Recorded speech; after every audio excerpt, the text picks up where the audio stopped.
各位街坊，大家好。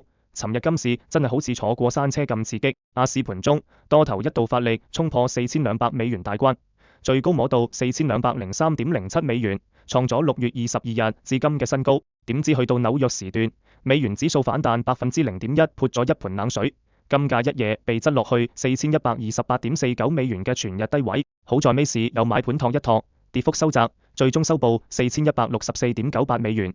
微跌0.24%。話雖如此，街坊們又唔使太過擔心。雖然美元走強令金價短線拉回，但上禮拜5份非農就業數據大爆冷，美國勞動力市場降溫已經係不爭嘅事實。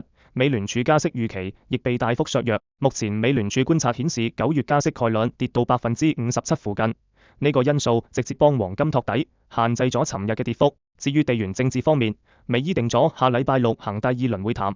避險日價暫時退居次要地位。展望後市，本週最核心嘅引爆點一定係禮拜3公佈嘅美聯儲會議紀要，大家要同盯實，睇下班官員對通脹同利率政策點收風。如果紀要放鷹，持金成本增加，金價可能仲要受壓。另外，下禮拜2 7月14日嘅 CPI 數據亦都係關鍵，大家可以等會議紀要明朗化之後，再作下一步部署。溫馨提示，本內容純屬個人交流，絕對唔構成任何投資建議，入市盈虧要自己負責啊。